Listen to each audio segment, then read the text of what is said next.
Salam saudara-saudara, salam sejahtera, bertemu kembali dalam mengaji Alkitab kita yang ke-68 dan saat ini kita akan membahas 2 Samuel pasal 24 ayat 1 sampai dengan ayat 17 dan kita akan membandingkan paralelnya dengan 1 Tawarik pasal 21 ayat 1 sampai dengan ayat 17. Temanya adalah Daud menghitung jumlah Israel. Perintah Allah ataukah hasutan iblis?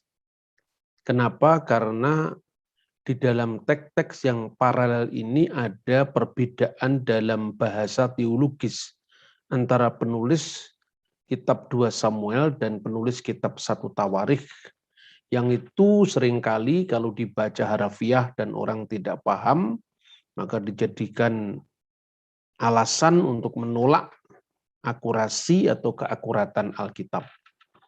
Nah, teks yang dimaksudkan itu adalah dari 2 Samuel pasal 24 ayat 1 dan 1 Tawarik pasal 21 ayat 1 ayat 1 ya.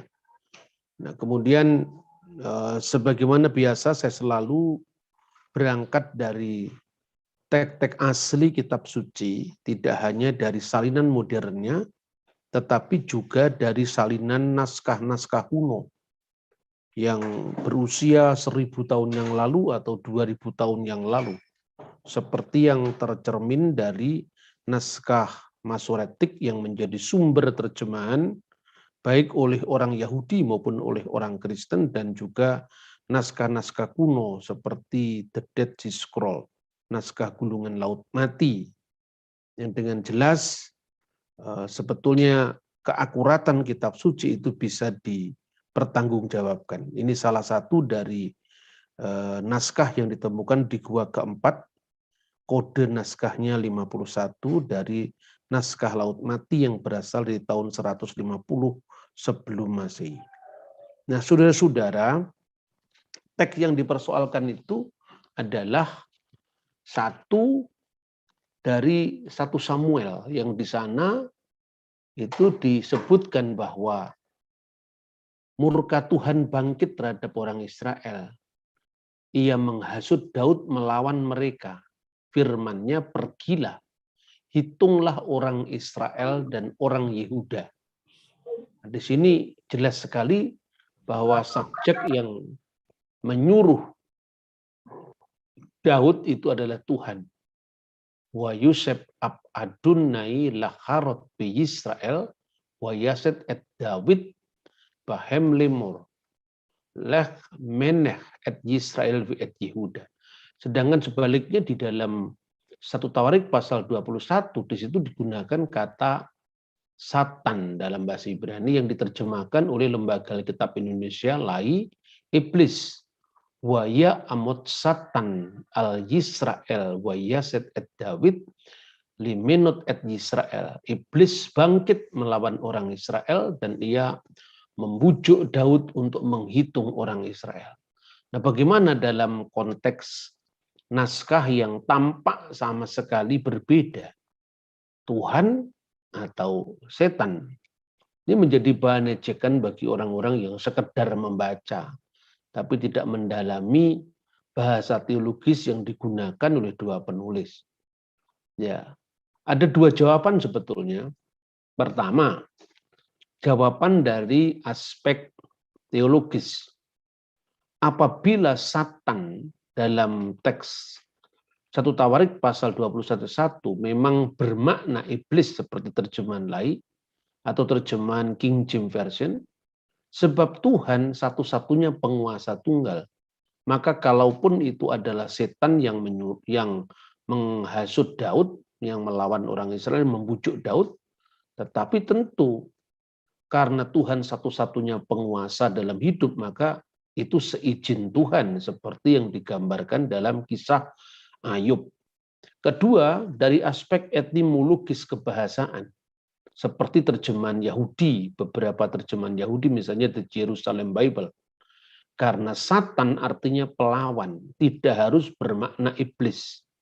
Ini antara lain dibuktikan dari 1 Raja-Raja pasal 11 ayat 14, ayat 23 dan ayat 25. Nah, inilah yang coba kita lihat dari ungkapan Satan.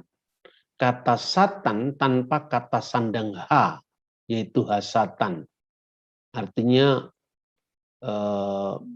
kata sandang tetap yang menunjukkan bahasa Inggrisnya itu the. Itu kalau tanpa kata sandang tidak harus bermakna iblis. Maka itu bisa dibandingkan dengan beberapa terjemahan, misalnya NKJ, New King James Version. Di situ diterjemahkan bahwa and provoked David to number Israel. Itu siapa? And Satan stood up against Israel. Itu adalah setan yang berdiri melawan Israel, yang bangkit melawan Israel. Maka di situ dalam King James Satan diterjemahkan dengan setan, ya artinya dengan iblis. Seperti terjemahan Lai, terjemahan baru Lai. Tapi kemudian di dalam teks yang sama dari The Jerusalem Bible itu diterjemahkan an adversary angel. Artinya utusan yang pendakwa, utusan pelawan, utusan yang melawan. Tentu di sini maknanya adalah seizin Tuhan. Lalu kalau di dalam Tanakh newly translated annotated itu diterjemahkan dengan adversary yang artinya adalah pelawan. Jadi seperti terjemahan yang nanti kita bisa lihat dari beberapa teks lain, misalnya 1 Raja-Raja.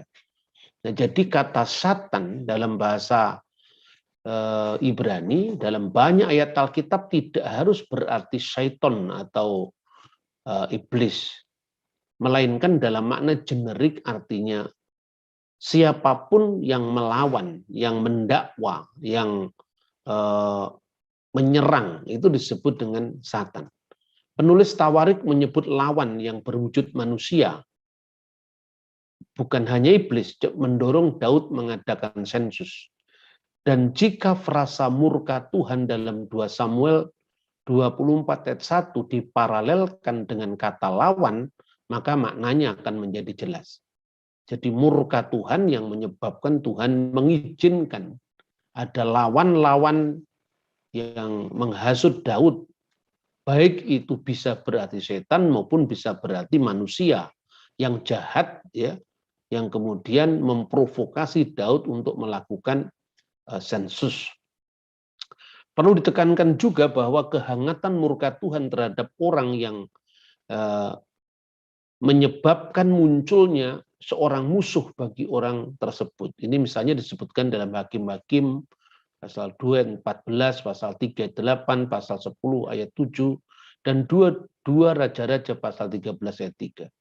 Dan apabila dalam ketiga ayat yang kita kutip di atas, ya 1 Raja-Raja 11 ayat 14, 23 dan 25, dengan jelas mengartikan Satan tanpa kata sandang H dalam makna pelawan dan tidak dalam makna iblis. Ini bisa dibuktikan juga dari terjemahan Lembaga Alkitab Indonesia. Kemudian Tuhan membangkitkan seorang lawan bagi Salomo. Di sini yang digunakan ungkapan lawan itu adalah Satan. Lalu juga di dalam 2 Raja-Raja pasal 11 ayat 23 persis sama dengan yang disebutkan dalam ayat 14. Di sana juga dikatakan Allah membangkitkan pula lawan bagi Salomo. Wa yakem Elohim lo bagi dia Satan, yaitu pelawan. Siapa pelawan itu? Kalau di dalam ayat 14 itu adalah Raja Edom, maka di dalam ayat 23 itu adalah Rezon bin Eliada yang telah melarikan diri dari tuannya, yakni Hadadasar Raja Zoba. Begitu juga di dalam ayat 25. Dialah orang yang menjadi lawan Israel sepanjang umur Salomo. Wa yehi Satan le Yisrael kal yime Salomo. Jadi selama hari-hari kehidupan Salomo, Satan itu menjadi lawan bagi Israel. Dan Satan di sini artinya bukan hanya berarti hasatan atau iblis, tetapi manusia yang jahat. Ia mendatangkan malapetaka sama seperti Hadad. Ia muak akan orang Israel dan menjadi raja atas orang Aram. Nah, jadi artinya ini memang problematik terjemahan, juga soal bahasa teologis yang berbeda antara penulis kitab 2 Samuel dan penulis kitab 1 Tawarik. Jadi kesimpulannya apa? Kalau kata Satan di sini dimaknai iblis seperti terjemahan lain, hal itu juga tidak salah, namun harus dicari jawabannya dari aspek bahasa teologis yang digunakan oleh kedua penulis. Kalau kita memandangnya pun dari misalnya pola pikir falsafati, dalam dunia filsafat itu dikenal pembahasan atau cabang pembahasan yang dikenal teodise. Teodise itu membahas pertanyaan yang sangat asasi. Kira-kira seperti ini. Kalau Tuhan itu ada, mengapa ia membiarkan kejahatan? Nah, ada jawaban yang bersifat dualistik pada agama kuno, misalnya Zoroaster. Dalam agama Zoroaster itu, dunia ini berada dalam dua kekuatan yang saling mempengaruhi manusia. Kekuatan itulah yang disebut kekuatan jahat dan kekuatan baik. Ahura Mazda dan Ahriman, yang artinya kekuatan jahat. Kalau paham dualisme seperti ini, saudara-saudara, diterima, maka itu terjadi sesuatu yang tidak masuk akal. Sebab apa? Ada dua yang sama-sama kekal. Baik kekuatan yang jahat maupun kekuatan yang baik. Maka di situ kesimpulannya Tuhan bisa-bisa saja dianggap tidak maha kuasa. Karena punya musuh abadi yang tidak bisa dikalahkannya. Masa Tuhan selamanya tidak pernah menang melawan yang jahat? Nah, itu tidak masuk akal. Jawaban dualistis seperti ini. Bagaimana jawaban Alkitab?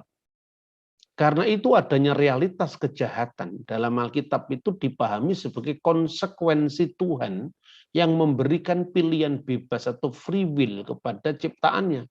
Baik iblis maupun manusia, artinya termasuk iblis, diberi kebebasan. Dalam kitab Ayub, iblis itu diizinkan Tuhan untuk mencobai Ayub. Tetapi tetap saja kendali ada di tangan Tuhan. Wi ulam selahna yidika wiga bikalu imlu alfanika. Segala yang dipunyainya adalah dalam kuasamu, maksudnya kuasa setan. Hanya janganlah engkau mengulurkan tanganmu terhadap dirinya, terhadap nyawanya. Artinya bahwa iblis melakukan perbuatan jahat tentu itu dalam kendali Tuhan sebagai satu-satunya penggerak kehidupan di alam semesta ini. Dengan adanya free will, bahwa kejahatan atau perbuatan jahat itu bisa terjadi karena free will yang diberikan Tuhan, bukan karena setan itu maha kuasa.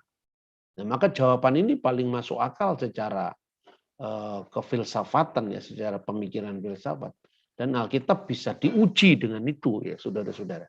Kemudian kalau kata Satan dimaknai iblis juga seperti terjemahan lain, hal itu bisa dilihat dari konteks teodisi, pembahasan tentang kenapa Tuhan membiarkan kejahatan. Nah, kita bisa lihat juga mengapa sensus yang dilakukan Daud itu dianggap salah, ya, dalam kitab suci.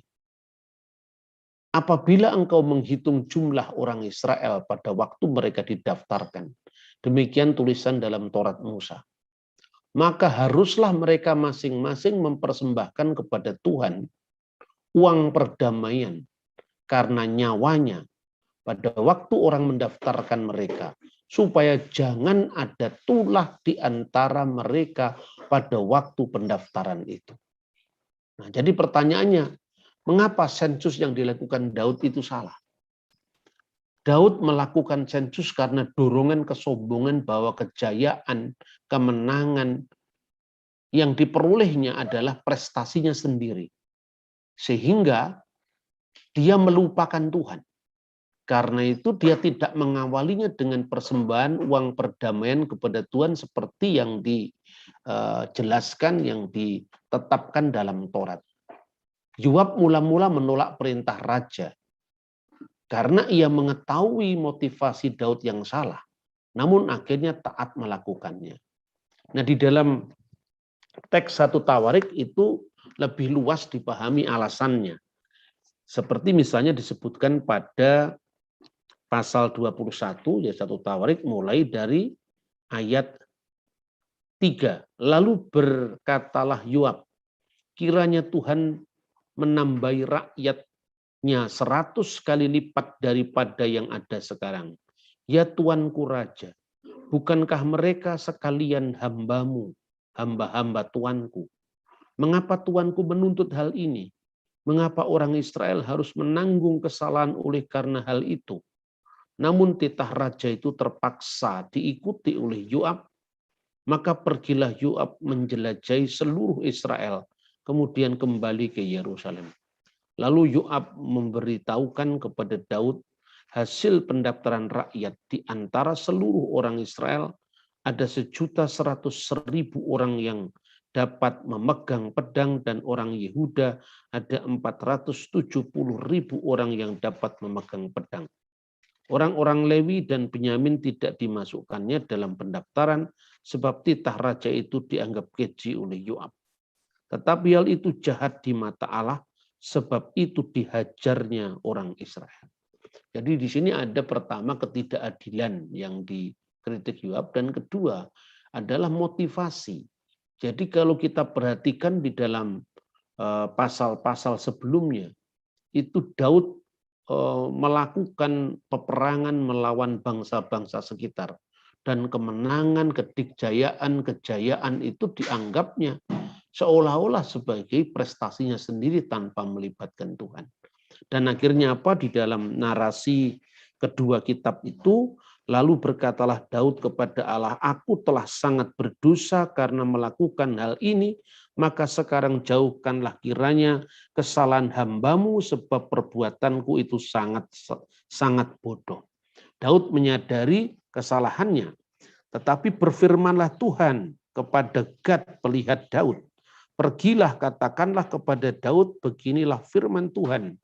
3 perkara kuhadapkan kepadamu, pilihlah salah satu daripadanya, maka aku akan melakukannya kepadamu.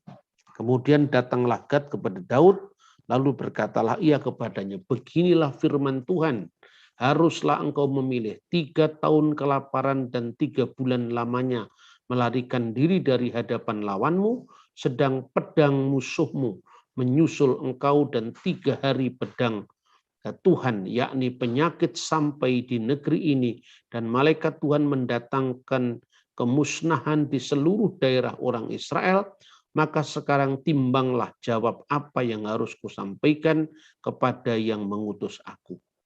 Lalu berkatalah Daud kepada Gad, sangat susah hatiku, biarlah kiranya aku jatuh ke dalam tangan Tuhan. Sudah sangat besar kasih sayangnya, tetapi janganlah aku jatuh ke dalam tangan manusia. Jadi di sini sebetulnya digambarkan Daud segera bertobat, menyadari kesalahannya. Tetapi kesalahan tetaplah kesalahan karena Tuhan itu kasih, tetapi Tuhan itu juga maha adil. Maka keadilan itu mengimbangi kasihnya. Artinya perbuatan tetap juga mendatangkan hukuman, sekalipun bersama dengan itu ada pengampunan. Maka di dalam ayat berikutnya Tuhan mendatangkan penyakit sampar kepada orang Israel, maka tewaslah dari orang Israel 70.000 orang. Pula Allah mengutus malaikat ke Yerusalem untuk memusnahkannya, dan ketika hendak memusnahkan, maka Tuhan melihatnya. Lalu menyesallah ia dan malapetaka yang hendak didatangkannya itu, maka berfirmanlah ia kepada malaikat pemusnah itu, cukup turunkanlah sekarang tanganmu itu. Pada waktu itu malaikat Tuhan berdiri dekat tempat pengirikan Ornan orang Yebus. Ketika Daud mengangkat mukanya, maka dilihatnya lah malaikat Tuhan berdiri di antara bumi dan langit dengan tangannya pedang terhunus yang diacungkannya ke atas Yerusalem. Lalu dengan berpakaian kain kabung sujudlah Daud pada para tua-tua dan berkatalah Daud kepada Allah, bukankah aku ini yang menyuruh menghitung rakyat dan aku sendirilah yang telah berdosa dan yang melakukan kejahatan, tetapi domba-domba ini, apakah yang dilakukan mereka? Ya Tuhan Allahku, biarlah kiranya tanganmu menimpa aku dan kaum keluargaku, tetapi janganlah tulah menimpa umatmu. Disinilah pada akhir dari catatan ini, Daud begitu mengasihi bangsanya sehingga dia rela kesalahannya akan ditimpakan pada dia dan keluarganya dan bukan kepada bangsa Israel. Nah, kemudian pada teks-teks selanjutnya Daud kemudian membangun mezbah di Yerusalem dalam 2 Samuel pasal 24 ayat 18 sampai 25, juga paralelnya di dalam kitab 1 Tawarik pasal 27 mulai dari ayat 18 ya sampai dengan ayat 30. Nah, disitulah kemudian nanti setelah Daud bertobat maka penyakit sampar itu berhenti, tidak lagi menimpa bangsa Israel. Tetapi di sini kita bisa belajar bagaimana keadilan Tuhan berjalan bersama-sama dengan kasih setianya kepada bangsa itu. Sehingga ketika Daud sudah bertobat dan kemudian mendirikan mezbah bagi Tuhan di Yerusalem, maka penyakit sampar itu berhenti. Nah, saudara-saudara, persis hukuman itu sesuai dengan apa yang tertulis di dalam kitab Taurat, yaitu pada waktu orang mendaftarkan mereka supaya jangan ada tulah di antara mereka pada waktu pendaftaran itu. Jadi ini merupakan sebuah disiplin yang Tuhan ajarkan kepada bangsa Israel di dalam mengambil keputusan apapun juga, lebih-lebih yang menyangkut nasib orang banyak dan itu lebih-lebih dilakukan oleh seorang pemimpin. Maka yang pertama-tama dilakukan adalah memohon petunjuk Tuhan dan sesuai dengan Tauratnya atau firman yang diberikan kepada Musa, setiap perbuatan itu harus dicarikan rujukannya dalam firman Tuhan. Maka jelas-jelas di sini Daud melanggar apa yang tertulis dalam kitab Keluaran pasal 30 ayat 12 dan Tuhan mendatangkan hukuman. Namun Daud bertobat, bahkan dia menimpakan kalaupun kutuk itu harus berlangsung, maka biarlah ditanggung atas dirinya dan keluarganya dan jangan umatnya yang tidak bersalah. Demikianlah kewibawaan seorang raja, keadilan seorang raja yang menjadi contoh bagi kehidupan pemimpin dimanapun juga. Kalau seorang pemimpin salah, itu bukan salah untuk dirinya sendiri, tapi salah yang mewakili sebanyak orang yang dipengaruhi dalam kesalahan itu. Tetapi kalau Anda sebagai seorang biasa yang bukan dipimpin, yang bukan pemimpin tapi yang dipimpin, maka Anda salah untuk diri Anda sendiri. Maka betapa beratnya tugas seorang pemimpin, apalagi seorang pemimpin rohani di mata Tuhan. Nah, saudara-saudara, dengan demikian, maka tidak perlu ada yang dianggap bertentangan antara iblis atau Tuhan. Karena dalam konteks seperti ini, sebetulnya bahasa teologisnya yang berbeda.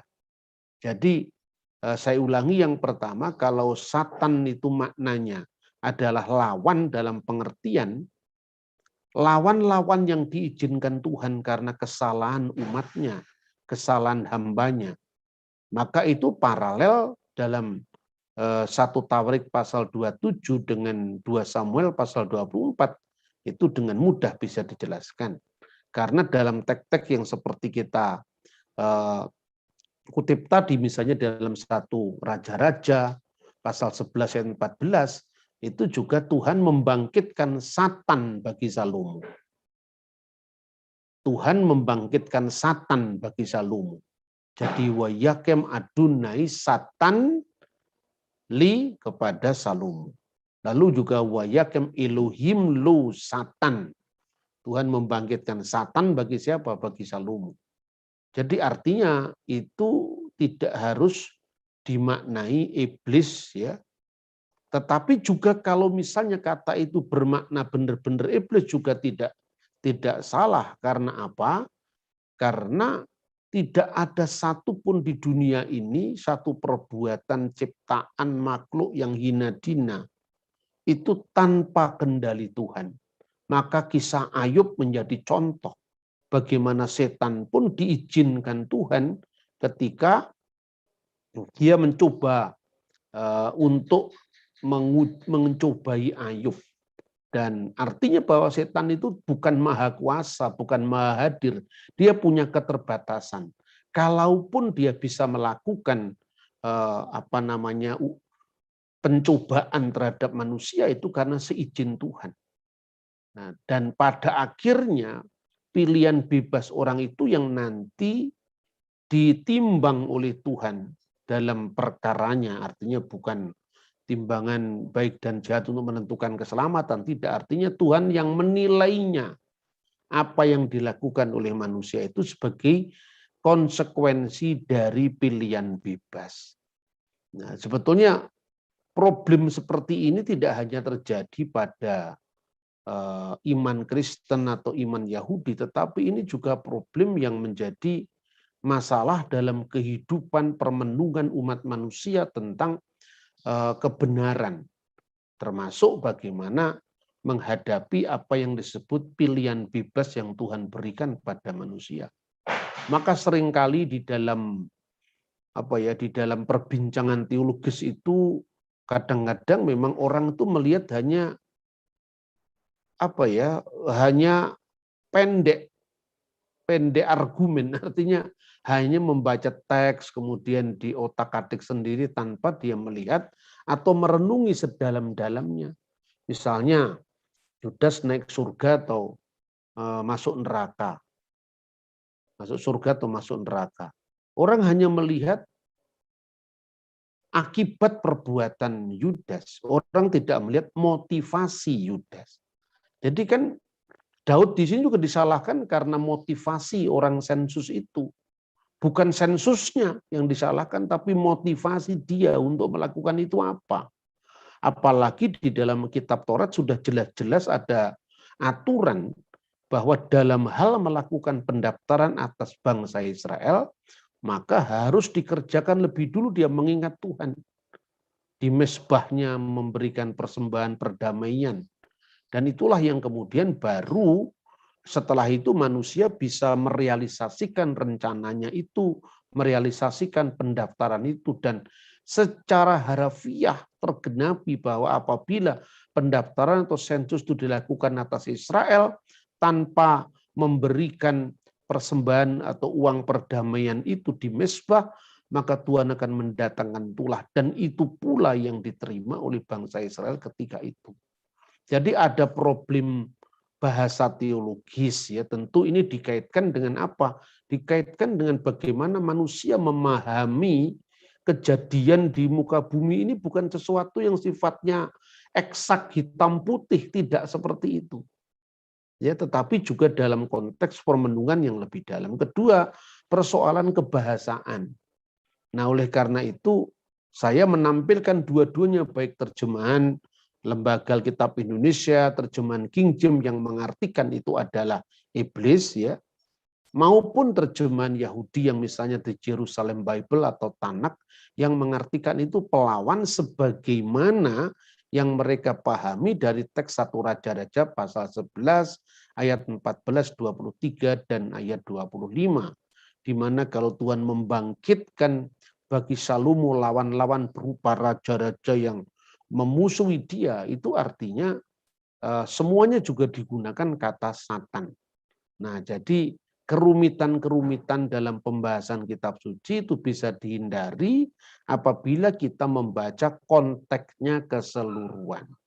Maka tuduhan-tuduhan bahwa Alkitab itu palsu hanya karena perbedaan dalam bahasa teologis atau perbedaan dalam terjemahan itu sesungguhnya bisa kita sikapi dengan bijak, dengan kita melakukan pendekatan yang jauh lebih holistik, jauh lebih lengkap, ya, dan tentu dengan pemahaman teologis yang lebih memadai. Nah, kiranya apa yang kita bahas di dalam kajian ini menjadi permenungan kita dan bagaimana kita membaca kitab suci dengan bertanggung jawab. Minggu depan kita akan melanjutkan dengan setelah Raja Daud menyadari kesalahannya, lalu diteruskan dengan bagaimana mulainya Yerusalem dijadikan tempat peribadatan bangsa Israel. Jadi dari kemah suci menuju ke bait suci. Dan itu diawali dari Raja Daud, sekalipun penyelesaian bait suci itu tidak pada zaman Daud, tapi pada zaman putranya, yaitu Salomo bin Daud. Nah, melalui pembahasan seperti ini, tentu aspek-aspek teologis tidak berdiri sendiri, tetapi harus kita kaitkan bagaimana dengan pemahaman sejarah, bahkan catatan-catatan sejarah yang sejaman. Tuhan kiranya memberkati kita semua. Shalom alaikum beshem hamasyah. Salam sejahtera di dalam Kristus. Amin.